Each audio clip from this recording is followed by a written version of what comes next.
Hello and welcome back everybody to Break It, Make It, Win a Game. This is Fighting Tiger Games. I wanted to let you all know we've decided to pick our commander, and our commander is going to be Diane, Soul of Steeper. I'm assuming I pronounced her name right. If so, great. If not, oh well. Reason for this commander choice in this set was because I had a lot more options to play around with it. I liked its ability where it's a 1/3/2 cost for whenever I gain a life, each opponent loses one life. So every time I would gain one, I'll take care of somebody. And I found out there's some pests in this deck, or cards that make pests, and pests give me life every time they die. So I'm going to use them to help me out. I also can pay one, sacrifice another creature, and make her plus X plus O stronger based off the creature's power, where X is going to be based off of that.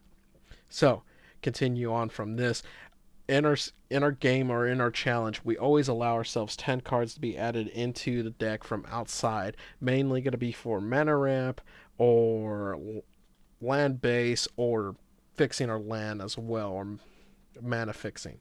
In this case, we're going to start off with our ramping. So we have a Burnish Heart, pay 3 to get it out, pay 3 to sack it, get 2 lands. A Wayfarer's Bauble, pay 1, pay 2 to get another land onto the field. A Commander Sphere to help with mana fixing. A Decanter of Endless Water to help us with our mana fixing. On top of that, with our no maximum hand size. There wasn't that many cards in the set that did that for us, so we're going to be relying on that to help us out. Arcane Signet, Soul Ring, like always, a Temple of the False God. We have a Command Tower, a Temple of Milady, again, help us out, Scryland, and then a Golgaria Rot Farm. It's a slow land, but it does help out nonetheless. So those are the 10 cards that we've added into the deck. Next up, we're going to move to ramping. So obviously we pick green and black. Green does have a lot of ramp, and this set from Strixhaven does help out with that. So we have Field Trip, pay 3, and I get to search my library for a basic forest, put it onto battlefield tap, then learn, discard a card, draw a card. Next up, we have Environmental Sciences. Pay 2, I get to search my library for a basic land card, reveal it, put it in my hand, and then shuffle and then gain 2 life. If I have my commander out, I'll deal 2 damage while getting the land out, and if I didn't get to play land, I'll play the land. Obviously to help out with getting something going.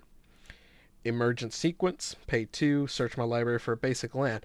Not only is it a basic land, it's also now a fractal creature. It's a 0/0 at the meantime, but depending as to how many lands I have on the field as it enters, it gets a +1/+1 based off of that. Next up, we have Cultivate, 3 costs, search my library for up to 2 basic land cards, reveal them, put 1 on the field, put 1 into my hand. Helps out that way, especially, again, land ramping or ramping on its own. You have to rely on cards that you go out and buy singles of this set. With the challenge, we're using cards from this set. Abundant Harvest, 1 cost, choose a land or non-land, and then I get to go through my deck until I reveal that. If it comes down to it's kind of worst case scenario, I need this to get something out. If I don't need it for the meantime to get ramping, then I can use it to get maybe a creature or a spell or an enchantment out. I just gotta say non-land, I'll just get whatever comes up. Next up, drawing.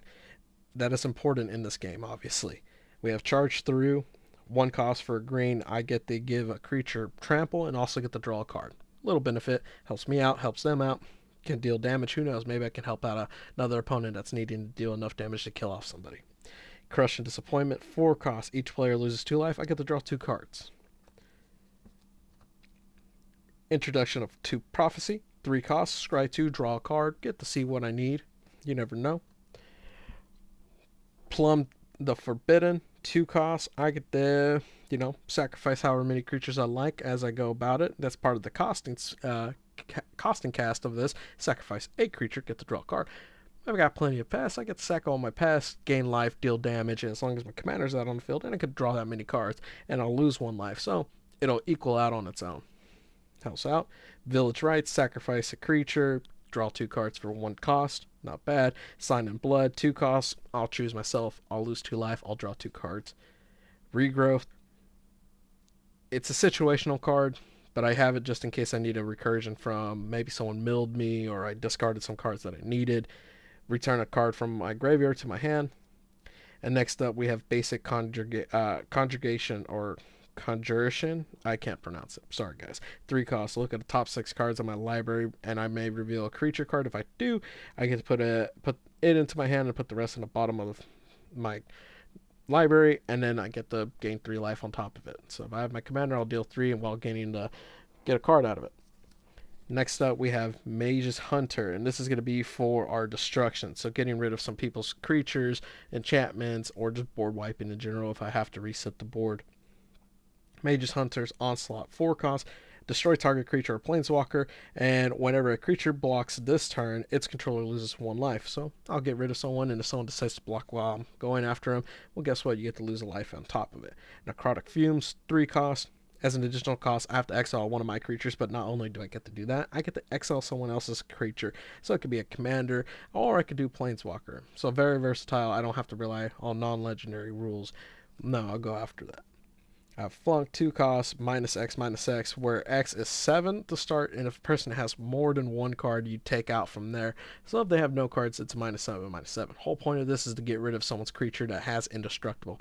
Maybe someone has a Perforos or any of the other gods that have indestructible. You just got to get rid of it. Gotta hope they don't have hexproof, but if you have another way to get rid of somebody, you can. Deadly Brew, 2 costs. Each player sacrifices a creature, including myself, and if I do, it doesn't matter. It could be a it could be a token, could be whatever it needs to be on my side. If it's a creature, I get to bring back a creature from my grave and put it back onto the field. So however I need to go about it, I can save myself by bringing something else while everyone loses everything with them. Well, not everything, but loses something, and they can't get it back. Mortality Spear, 4 costs. This spell does cost 2 less to cast if I've gained life this turn. I'll be gaining life quite often. I get to destroy target non-land permanent, so it could be anything. Artifact, enchantment, someone's commander, maybe a planeswalker if I choose.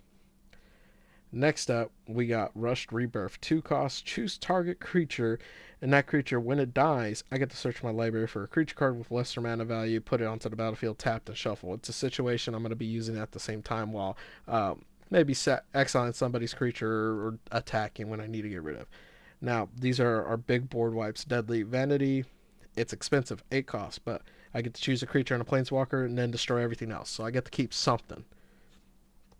Next up, we pulled up a Crucix of Fate, 5 cost. Choose one, destroy all dragons, or destroy non-dragons.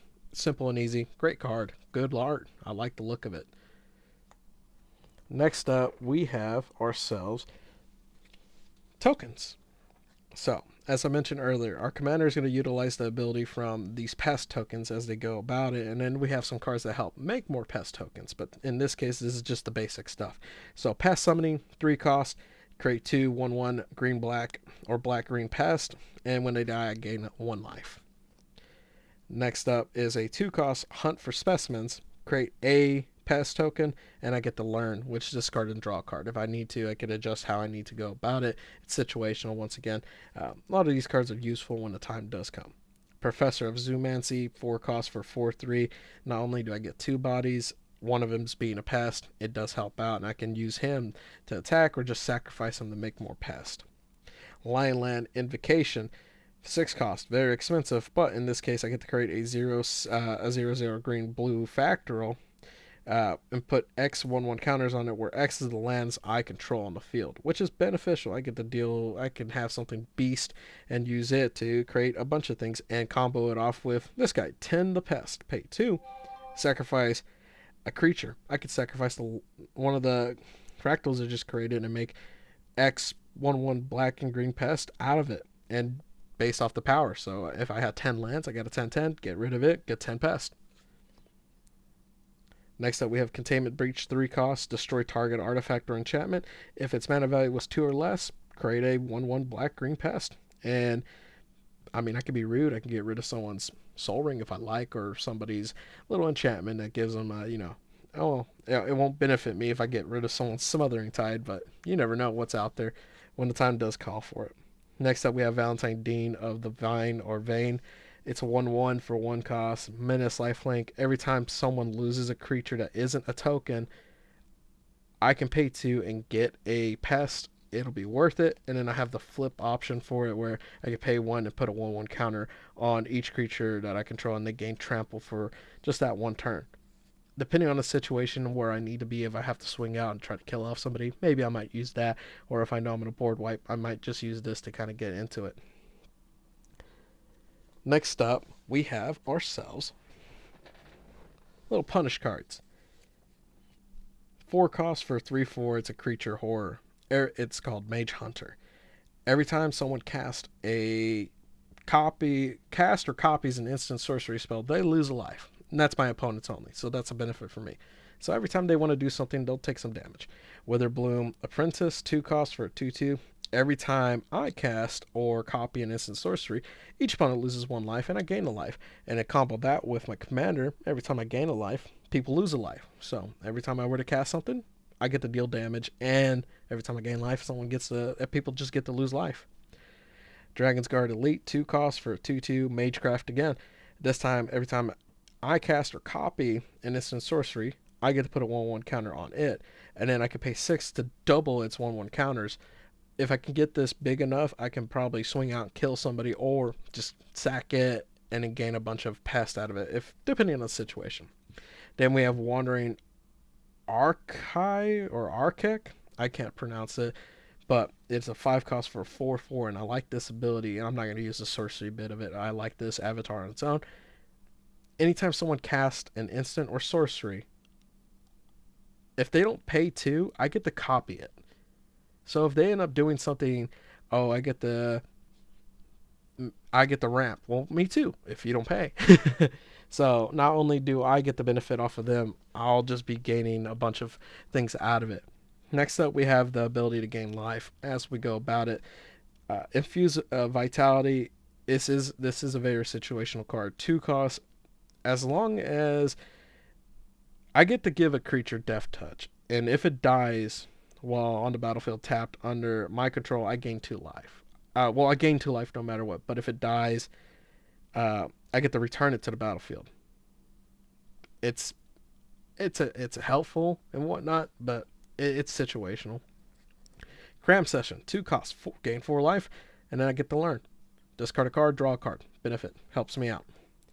Next one is Spring Main Servan or Carven, however you want to pronounce it. 3 costs for 3/2. I gain 2 life when it comes on the battlefield. It's just a body to help me out. And then Tenured Inkcaster, 5 costs, very expensive. It's a 2/2, but when it enters the battlefield, I get to put a 1/1 counter on target creature, and whenever a creature I control with a 1/1 counter on attacks, an opponent loses 1 life, or each opponent loses 1 life and I gain a life. So not only when I attack with somebody with that counter, or whenever a creature I control with a counter on it attacks in general, they lose a life no matter what. I gain a life, and then they'll lose a life again just because of it. Mainly because of my commander. Honor Troll, 3 costs, Vigilance. If I gain life, I gain that much life plus 1. It's okay. It's what it is. If I have 25 more life, 25 or more life, this guy gets a +2 +1. So it's a 3 cost for a 4/4. Ultimately, if I get it out in the first 4 turns. Fortified Drought, 1 cost. I gain 2 life. Target creature gets a +2 +2 essentially, and where X is the amount of life I've gained. So depending on the situation, if I just gain 2, they just get a +2 +2, and that's it. Overgrown Arch, 2 costs, 0/4. It's a defender. It's a wall. It's what it is. It's a plant wall. I get to tap it, gain a life, and deal damage. That's about what I'm going to be using it for. Next up, Weather the Storm. Gain my life and its storm cost. So if I were to copy a bunch of instant sorceries just because people wanted to cast during my turn or during their turn, it's an instant. And if I have my commander out, let's say someone cast 3 spells and someone countered 2 of those spells. So depending on how many spells have been kind of thrown out there, storm it. I gain all that life, deal all that damage as long as my commander is out on the field. I win out of that. Next up, these are more kind of situational cards. Big Play, 2 costs. A target creature gets +2 +2 and gains reach until end of turn. I get to put a 1/1 counter on it. After the fact, again, situational. Essence Infusion, 2 costs. Put 2 1/1 counters on target creature. It gains lifelink until end of turn. Expanded Anatomy, 3 costs for put 2 1/1 counters on target creature. It gains vigilance until end of turn. This one's going to help me save my commander or some of my creatures, depending on the situation. Snakeskin Veil, again, it's a situational card. Put a 1/1 counter on it, and it gains hexproof until end of turn. So things like that does benefit it. We also have more situational cards, but I at least get choices on this side of things. So Professor's Warning, 1 cost, I get to put a 1/1 counter on target creature, or target creature gains indestructible, so I could save my commander. Snakeskin Veil is a little bit better than it just because I get both and I don't have to pick and choose, but depending what I need it for. Collis, Blood Mage, 3 costs for a 2/1. Pick one of them. I get the pest. I could draw a card, lose a life, or exile target player's graveyard. Depending on who I'm playing against, if they have graveyard recursion, I might need to get rid of what they have. So this can help out. Witherbloom Command, 2 costs. Pick two. Reading it through, I'll mill someone 3 cards, and I get to get a land card from my graveyard to my hand. I can destroy target creature, a target non-creature or non-land permanent with mana value 2 or less. So someone's Soul Ring can go away, I guess. Target creature gets -3, -1 until end of turn. It's a sorcery. I won't be using that really for it. And then target opponent loses 2 life and I gain 2 life. I'll probably use the mill or the destruction, and then maybe as well as the someone loses 2 life, I gain 2 life just because I'll get to deal 2 more damage to everybody. Pestilence Cauldron, very situational for what it's going to be, but it does help. I can tap it, get a pest. I pay 1, and every time for amount of life I've gained. So if I stormed off and gained a bunch of life all in one go, let's say 30, 20 life somehow, I could just pay 1 and mill everybody 20, 30 cards because each opponent mills that many cards equal to the amount of life I've gained. Helps out. I've added a few cards that just kind of fill out the ranks. Creatures kind of situation. Accomplished Alchemist, 4 costs for a 2/5. Tap it, add 1 color of any mana. It's an expensive mana dork, but on top of that, I can also tap it and add X of any color, where X is the amount of life I've gained. So depending on the situation where I'm at, if I gain 20 life, I can just do that and help me out. Dark Ritual, pay 1, get 3 swamp out of it. It's not a bad deal. It's an instant, it does help out. Blood Researcher has menace, and on top of that, every time I gain a life, it gets a +1/+1 counter on it, and it'll move up from a 2/2 to however much. It doesn't tell me whenever I gain life. It's just once that turns. Every time I were to gain life, whenever you gain life, put a 1/1 counter. Bayou Groff, 2 costs for a 5/4, really good deal. I could just sack a pest and it comes out as a 5/4 for 2 costs. I'm not gonna pay for the 5 costs that it would cost just to get it out whenever I could just sacrifice a pest. Skirried Colony, 2 costs for a 2/2. It has reach. I'm assuming I'm going to have 8 lands eventually. It'll become a 4/4 for 2 costs. Not a bad deal. I Ewit Witch. I don't know how you would pronounce it. 1 cost for 1/1. When it dies, I get the discarded card and draw a card, and it has flying, so I can at least chump block something. Master of Symmetris, 4 costs, 4/4, reach. Whenever a creature I control with power equal to its toughness, it gains trample until end of turn, as long as it attacks. Next up, I have Demogoof Woe Eater. I think that's how you pronounce it. It's 4 costs, 7/6. At the beginning of my upkeep, I have to sacrifice a creature.